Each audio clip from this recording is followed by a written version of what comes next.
Donc avec cette manifestation pro-palestinienne qui s'est tenue hier dans les rues de Bruxelles, je vous l'ai dit, 70 000 selon les organisateurs, 32 000 selon la police, avec des appels à la violence comme We Want Intifada, des appels à la destruction d'Israël comme le fameux From the River to the Sea, ou encore cette nazification de l'État juif, avec notamment, vous allez le voir sur cette photo qui va apparaître dans quelques instants, des drapeaux israéliens avec l'étoile de David barrée et remplacée par un signe nazi. Juste avant de donner la parole aux débatteurs, nous accueillons notre invité. Bonsoir, Joël Rubinfeld. Bonsoir. Merci d'être présent. Vous êtes le patron de la Ligue belge contre l'antisémitisme. La voilà, cette photo qui a pu circuler hier dans cette manifestation.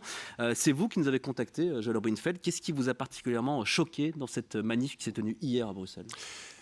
Ce qui m'a choqué, c'est ce qui me choque depuis un an en fait, parce que cette répétition de manifestations, alors parfois il y a des manifestations massives, je pense que c'est la 7e depuis le 7 octobre 2023, tous les jours, il y a des manifestations à la gare centrale qui sont organisées où on a les mêmes slogans, donc les appels à la destruction de l'État juif, From the river to the sea, Palestine will be free. Il faut bien comprendre, donc la rivière c'est le fleuve du Jourdain, the sea c'est la mer Méditerranée, c'est-à-dire qu'Israël est délimité par la Méditerranée et le Jourdain. Donc c'est en fait le slogan 2.0 de la solution finale. Et ce qui est particulièrement choquant, c'est aussi la manière de présenter cette manifestation. Elle est présentée comme une manifestation pour le cessez-le-feu. Et d'un autre côté, ils scandent « We want Intifada », c'est-à-dire la guerre civile, les attentats, le terrorisme. Et d'un autre côté, ils disent que c'est une manifestation pour la paix et ils appellent à la destruction de l'État juif. Donc j'ai l'impression que la seule paix qu'ils désirent, c'est qu'on puisse écrire sur la stèle d'Israël repose en paix. C'est de cela qu'il s'agit. Donc c'est une mascarade en fait ce qui se passe.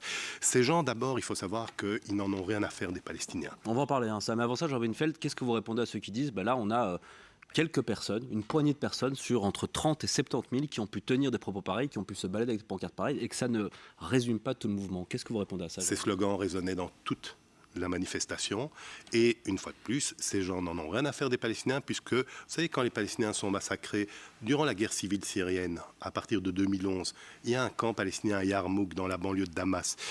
À 2 ou 3 reprises, il y a eu des massacres dans ce camp. Donc il y a eu des centaines, des milliers, on ne sait même pas parce qu'en fait ça n'intéresse personne.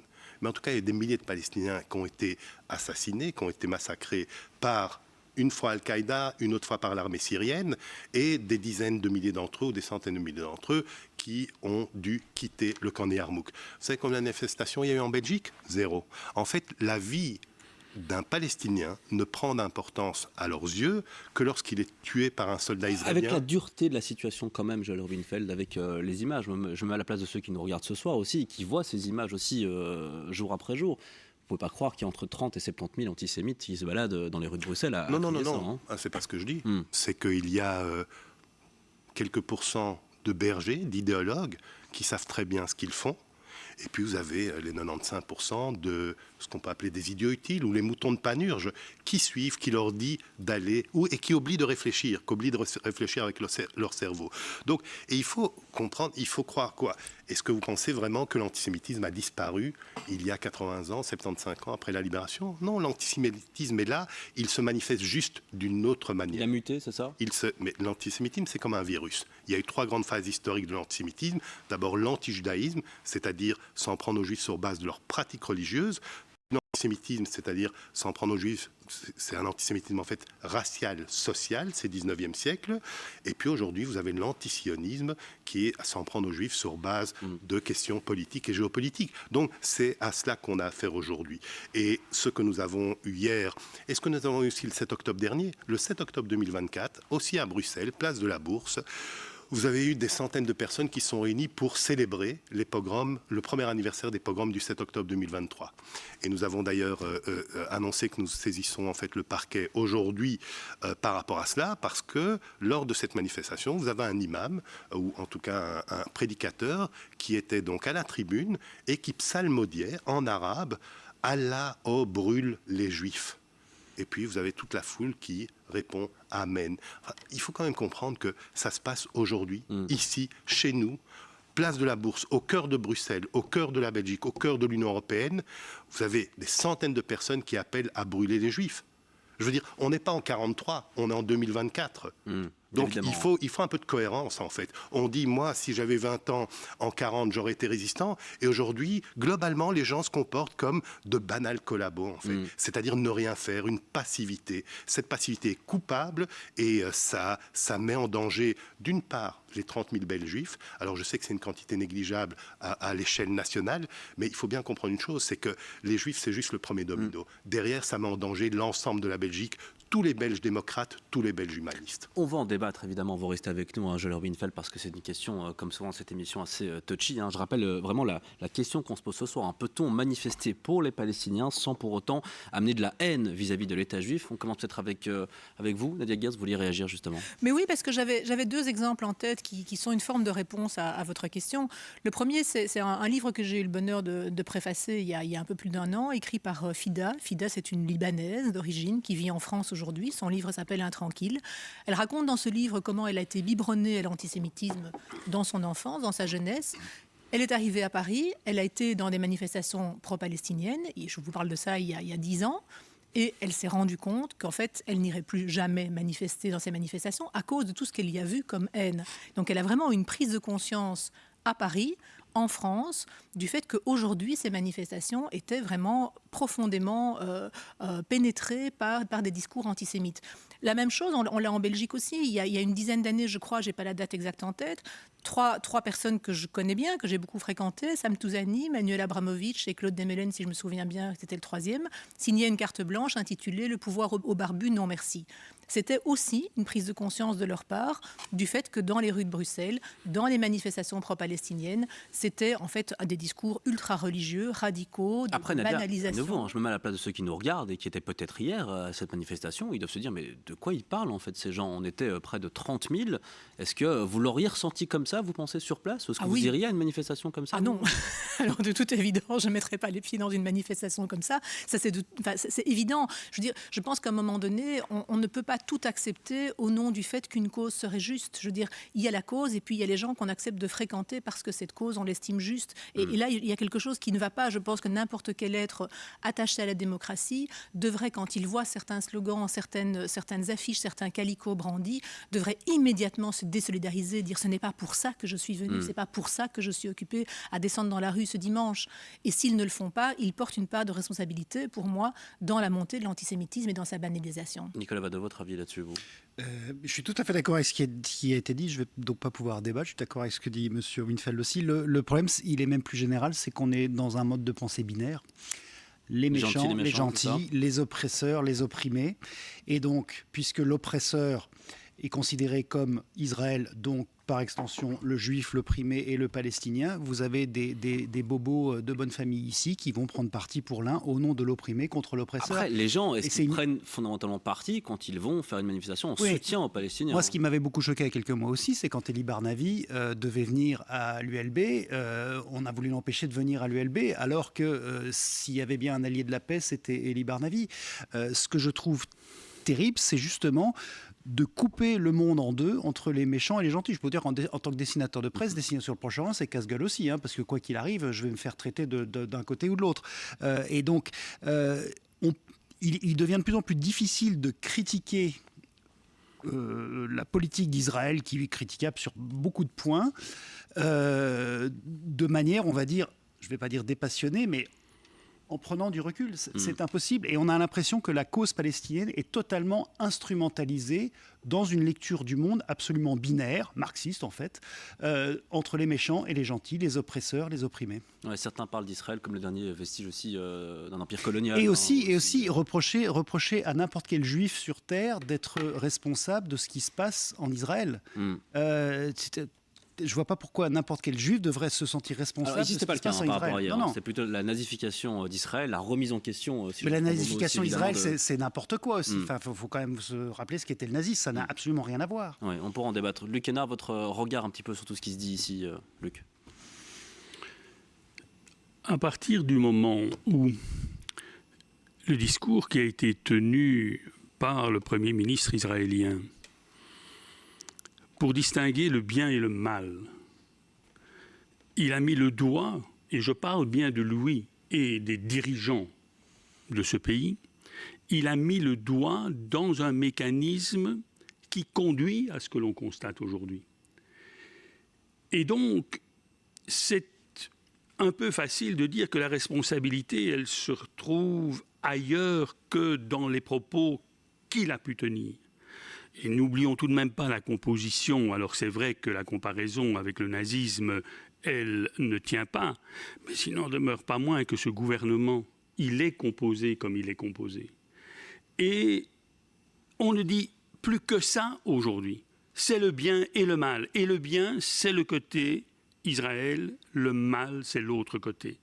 Et je voudrais penser un moment à un nombre considérable de personnes, tout de même, de part et d'autre, qui ne tiennent pas des discours de haine.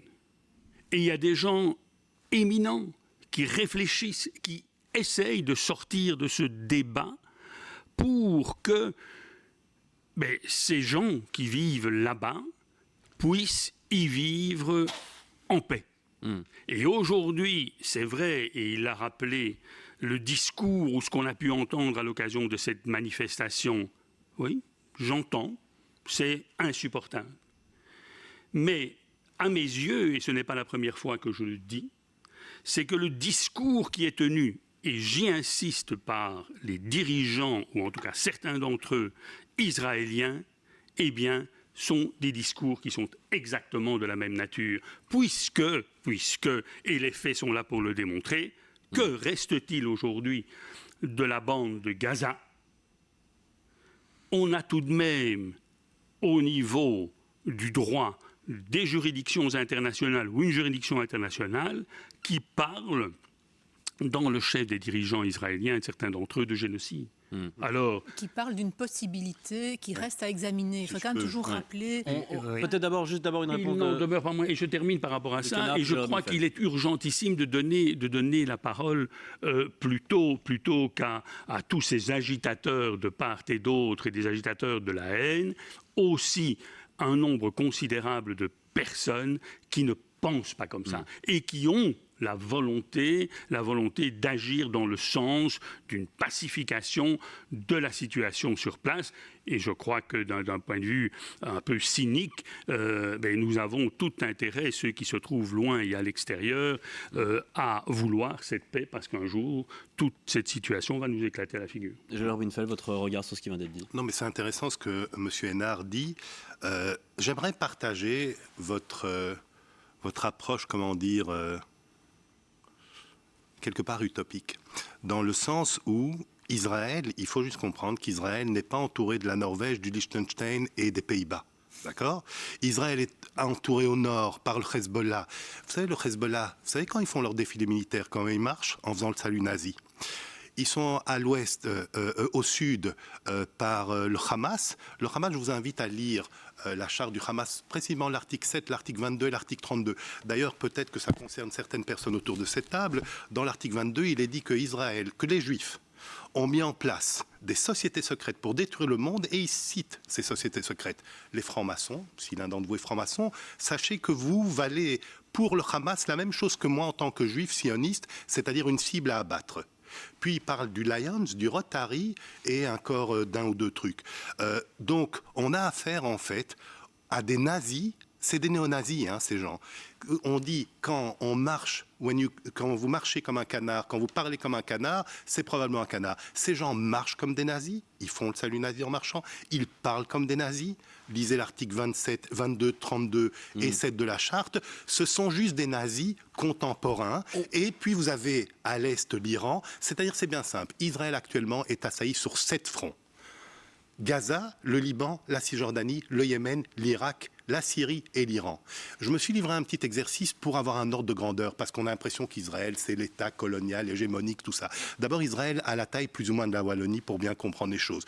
Quand vous regardez Israël par rapport à ces 7 pays qui assaillent aujourd'hui Israël et qui disent clairement on veut détruire Israël, c'est exactement, mais au pourcentage près, le même ordre de grandeur que la Belgique par rapport aux 27 pays de l'Union européenne. Donc vous voyez, comme nous, la Belgique, on représente une menace pour l'Allemagne, la Pologne, la Roumanie, l'Italie, l'Espagne et autres. Donc il faut comprendre que j'aimerais avoir vos lunettes roses pour voir les choses de manière, apaisée. Mais il se trouve qu'en Israël, ils sont en train de mener une guerre pour leur survie. Et ce qu'il faut bien comprendre, Monsieur Hénard, c'est que la guerre qu'ils mènent pour leur survie, c'est pour votre survie aussi, c'est-à-dire pour la survie des démocraties, parce que c'est le dernier verrou qui protège l'Occident et particulièrement l'Europe face à cette vague islamiste. Revenons sur le débat quand même qui nous intéresse aujourd'hui, à nouveau par rapport à ces Belges qui étaient en rue hier, qui voulaient peut-être souligner leur affection au peuple palestinien, aussi leur détresse aussi d'avoir l'impression de ne pouvoir rien faire. La question elle est là, elle ne se porte pas aujourd'hui sur Israël, le nombre de fronts, sur les méchants, les gentils. La question c'est de savoir si on peut aujourd'hui manifester paisiblement, sereinement pour les Palestiniens sans qu'il y ait d'appel à la violence, d'appel à la haine. Là-dessus, peut-être d'abord, alors vous, Nadia, restons sur ce débat. Oui, promis, je reste sur le débat. Je pense que oui, on devrait pouvoir, mais ça devrait se faire, je pense, en balisant la manifestation, en disant voilà, notre objectif doit être de revendiquer un cessez-le-feu de la part de toutes les parties, en citant alors nommément aussi le Hezbollah, aussi le Hamas. Je veux dire, une manifestation qui appelle à un cessez-le-feu en proclamant sa solidarité uniquement avec le peuple libanais et avec le peuple palestinien, c'est pas... Et avec le peuple israélien, pourquoi pas oui, mais faire quelque chose. Moi, je suis prêt à les manifester pour les Israéliens, pour les Palestiniens, pour les Libanais, pour la libération des otages et pour la mise au banc du Hamas. Je voulais dire que le mot d'ordre de la manifestation... manifeste demain. Mais oui, mais je voulais dire que le mot d'ordre de la manifestation d'hier n'était pas un mot d'ordre réellement pacifique, et tu le disais d'ailleurs toi-même, c'est un mot d'ordre qui en réalité prend déjà parti. Or, je crois que après, à nouveau, la seule chose que nous je me fais un petit peu le porte-parole de cette manifestation. On parle de certaines personnes sur plus de 30 000 personnes. Oui, mais qui ne sont pas désavouées par les autres, que ces personnes... Il est là le problème, selon vous, c'est de laisser faire, et aillent manifester ailleurs, et qu'elles modifient les mots d'ordre. Qui est à la manœuvre dans cette manifestation? Toujours les mêmes. Les usual suspects. D'abord, la cheville ouvrière de cette montée de l'antisémitisme contemporain dans nos rues, c'est l'association belgo-palestinienne. Puis vous avez Samidoun. Samidoun, qui est une organisation terroriste. Il se trouve que le coordinateur européen vit à Bruxelles. Je veux dire, c'est pas pour rien qu'il vit à Bruxelles. C'est pas pour rien que 50% des réfugiés palestiniens qui viennent en Europe viennent en Belgique, 50%. Une fois de plus, la Belgique, on est tout petit par rapport aux autres pays. Je veux dire, nous avons un effet aimant sur... Enfin, on va le payer. Je veux dire, c'est quelque chose, on va le payer un jour ou l'autre. Je veux dire, ça pète à la figure des 30 000 Belges juifs déjà depuis plusieurs mois, depuis un an. Mais je veux dire, on sait que c'est quelque chose de récurrent. C'est d'abord les Juifs qui sont touchés et puis l'ensemble de la société. On l'a vu avec l'attentat au musée juif 2014 et 2016, on a eu Malbec et Zaventem. On l'a vu en 2012 en France, d'abord l'école juive à Toulouse et puis 2015 les terrasses, le Bataclan, Nice et tout ça. C'est un phénomène récurrent. Lorsque vous avez l'émergence d'un totalitarisme, pour des raisons qui sont trop longues à expliquer ici, ils s'en prennent d'abord au maillon faible de la démocratie, c'est-à-dire la petite communauté juive de ces démocraties, parce qu'elle est petite, parce qu'elle est pacifique, et parce que c'est aussi un test. C'est un test pour voir comment la démocratie dans son ensemble va réagir. Pour le moment, ce test, mais on a échoué, on est recalé, et à force de répéter les erreurs, eh bien, on va répéter les conséquences, c'est-à-dire on va de nouveau se prendre des assassinats, on va de nouveau se prendre des attentats, on va de nouveau, être endeuillé par cette haine à laquelle, quelque part, on n'aura pas participé, pas activement, mais par notre passivité. Max Frisch disait ça. Pire que le bruit des bottes, le silence des pantoufles. Eh bien, je peux vous dire que le silence des pantoufles, depuis un an, il est assourdissant. Ouais, on va continuer à en débattre, évidemment. Juste le temps pour moi de vous lire aussi certaines déclarations qu'il y a pu avoir hier, ou certains panneaux. C'était notamment, il a saigné notre leader, le martyr Yahya Sinwar, en hommage, évidemment, patron du Hamas, qui a été abattu par les forces d'Israël la semaine dernière, ou encore une image postée par l'ambassadeur israélienne qui dit « We don't condemn, we honor, long live the resistance ». On ne condamne pas, on honore, vive la résistance, évidemment, en lien aux atrocités du 7 octobre. Nicolas Vado, à nouveau, où est-ce qu'on se positionne parce qu'on dit beaucoup de choses ce soir, qui partent un petit peu dans tous les sens. Oui, j'ai vu ça, j'ai trouvé ça épouvantable. Il y a aussi, vous le disiez tout à l'heure, c'est une attaque contre l'Occident, l'attaque contre Israël. Vous le voyez comme ça, vous ? Ah ben évidemment, et notamment de la part de gens occidentaux ici, mais qui critiquent l'Occident en permanence, mais qui proposent quoi comme contre-modèle? C'est toujours la question. J'ai dit PTB à la question posée par Jean Michel, parce que c'est vrai que c'est quelque chose qu'on a dénoncé aussi. Il y avait le PTB, Écolo et PS qui étaient notamment présents à la cette critique de l'Occident... Et Tim Fouad Haïdar. Cette critique de l'Occident, on la retrouve dans plein de choses, dans la synthèse identitaire et tout ça, sauf que OK, l'Occident est critiquable sur bien des points. La démocratie est par définition non terminée. Donc elle est critiquable sur bien des points. Mais qu'est-ce qu'il propose à la place ? J'attends toujours de voir. Parce que, OK, la démocratie libérale occidentale, elle est ce qu'elle est, elle a ses défauts. Mais je préfère de très loin vivre dans cette démocratie occidentale imparfaite qu'ailleurs. Luc, si on vient sur ces manifs, Luc Hénard, ces manifestations, s'il ne s'était rien passé, on aurait trouvé quelque chose dans ces manifs pour... alors peut-être pas décrédibiliser tout le mouvement, mais trouver certaines pommes pourries dans ce genre de manifestation. Vous le pensez comme ça, vous, ou pas du tout? Mais dans les manifestations, il y a toujours des pommes pourries. Et ce n'est pas parce que on se trouve dans une manifestation que pour ça on adhère aux propos extrémistes, voire inacceptables, qui sont exprimés à l'occasion d'une manifestation. On est en train de faire un amalgame qui me paraît tout de même très inquiétant. Et quand il disait tout à l'heure que finalement la Belgique, je ne sais pas très bien ce qu'il a voulu dire, mais en tout cas je le comprends comme une espèce de camp retranché d'un mouvement contre ce qui se passe en Israël. Je voudrais tout de même que l'on pèse les mots qu'on utilise. Ah, mais je les pèse parce que la Belgique, quand vous parlez du silence des pantoufles, ce que vous dites là est très inquiétant. Oui, mais parce ce qui est que vous inquiétant, voulez c'est quoi? le silence. Vous voulez que l'on secoue la Belgique pour que elle s'expurge de tous ces éléments que vous condamnez, et je peux comprendre dans une certaine mesure. Il faut tout de même prendre un peu la mesure des choses. Je crois que contrairement à ce que vous dites, la Belgique n'est pas une base arrière. La Belgique, elle essaye par toute une série de moyens et à l'intervention d'un certain nombre, vous avez évoqué la participation du PTB, des colos ou du PS à la manifestation. Je ne peux pas entendre dire que, c'est parti, ils sont absolument d'accord avec ce qui était affiché sur... Ils le sont absolument, monsieur Hénard. Ils avaient des banderoles dénonçant le génocide. Vous ne disiez pas c'est parti, vous ne les écoutez pas. On ne peut pas procéder à de l'amalgame. Alors, je vous donne un exemple, monsieur Hénard. Je vous donne un exemple précis. 2011, mai 2011, la coprésidente du parti écolo. OK ? Donc, Raja Mawan. Donc, je ne vais pas chercher un sous-fifre ou un conseiller communal ou un assistant de conseiller communal. Je vous parle de la coprésidente en fonction. Raja Mawan, poste... Oui, maintenant, elle ne l'est plus. À l'époque... 2021, pas 2011. 2021, pardon. En 2021. La coprésidente Instagram, elle poste une story avec une photo d'un Palestinien qui lance une pierre. OK, belle photo, esthétique, tout ce qu'on veut. Je n'ai pas de problème par rapport à ça. Elle l'accompagne d'une chanson. Une chanson de Julien Boutros qui s'appelle Al-Malawin. Cette chanson Al-Malawin en arabe, donc moi je ne comprends pas, vous ne comprenez pas, mais il se trouve qu'on a des islamologues qui ont analysé ça pour nous. Et qu'est-ce qu'elle dit cette chanson? Je vous résume la chose. Elle appelle à la destruction du peuple juif. D'accord? Donc la coprésidente, le PTB, attendez, il y a Marie Lecoq qui est la nouvelle coprésidente qui a mis les points sur les i quand même le 7 octobre dernier. Hein. J'espère, qui a ramassé pour ça. Elle a ramassé pour ça, mais donc il y a quand même un changement chez Écolo. On jugera sur les faits. Nous ne jugeons pas quelqu'un en fonction de sa couleur politique. Nous ne jugeons pas quelqu'un en fonction de son nom ou quoi que ce soit. Nous jugeons les gens en fonction de ce qu'ils font. Et jusqu'ici, que ce soit le PTB, que ce soit le P... Et je vais vous dire, j'attends rien du PTB. J'attends rien d'Écolo. J'attends rien de Tim Fouad Haïdar. Ils sont tout à fait en cohérence avec leur idéologie ou avec leur propre raison. Par contre, un parti, et d'ailleurs je pense que c'est votre parti, auquel je ne pardonnerai pas ce qu'il a fait, c'est le Parti socialiste. Parce que du Parti socialiste, j'attends quelque chose. J'attends que le Parti socialiste qui avait dans son ADN gravé la lutte contre l'antisémitisme, aujourd'hui devient une courroie de transmission de cet antisémitisme contemporain.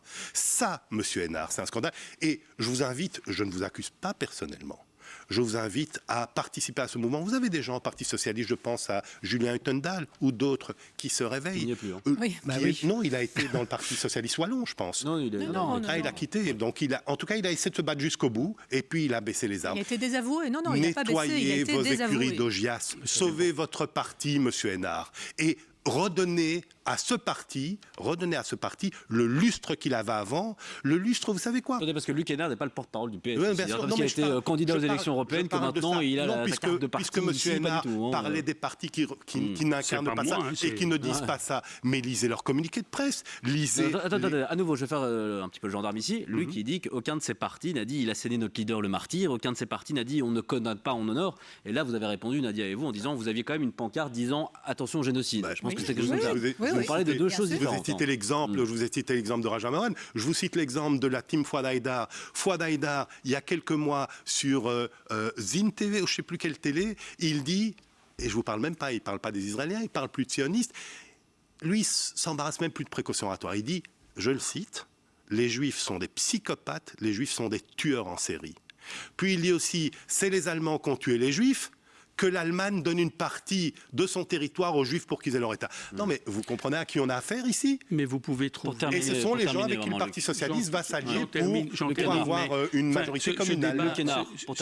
Ce débat est en fait une voie sans issue. Il est embarrassant, je comprends. Si on prend des phrases des uns et des autres, vous pouvez en trouver absolument... partout. Mais il a dit, la présidente écolo a dit une chose et elle a été contredite par la nouvelle présidente du parti. Mais il faut, je crois, arrêter d'aller chercher tous ces événements de façon singulière et puis on procède à une généralisation. Je me serais retrouvé par hasard dans cette manifestation, je n'aurais pas pu entendre, et j'ai toujours été très clair par rapport à ce débat. Toujours été très clair. Je dis qu'il y a un problème d'équilibre et que cet équilibre, il n'est pour le moment pas respecté. Et vous avez de part et d'autre des propos qui sont insupportables. Mais c'est facile. Alors, de nouveau, ça c'est les relativismes. Non, mais c'est le relativisme. Léo Strauss disait sur le relativisme, si tout se vaut, le cannibalisme n'est qu'une question de goût culinaire. Moi, je vais vous dire une chose. Je vais vous dire une chose, monsieur Hénard, je vais vous dire une chose. Vous avez du côté d'Israël une démocratie imparfaite face à une barbarie parfaite. Donc, il n'y a pas d'équidistance à avoir par rapport à ça. Bien entendu qu'il faut critiquer certaines choses du côté d'Israël. Mais je veux dire, en Israël d'ailleurs, quand vous disiez, oui, juste une dernière chose, quand vous disiez qu'il était difficile de critiquer la politique israélienne, ou vous, monsieur Vado, lisez les médias israéliens. La moitié des médias israéliens n'arrêtent pas de critiquer. Et c'est ça la démocratie. En face, ceux qui critiquent, ils sont en prison ou 6 pieds sous terre. Merci beaucoup d'être venu ici, Joël Robinfeld. On va poursuivre cette émission avec tout à fait autre chose.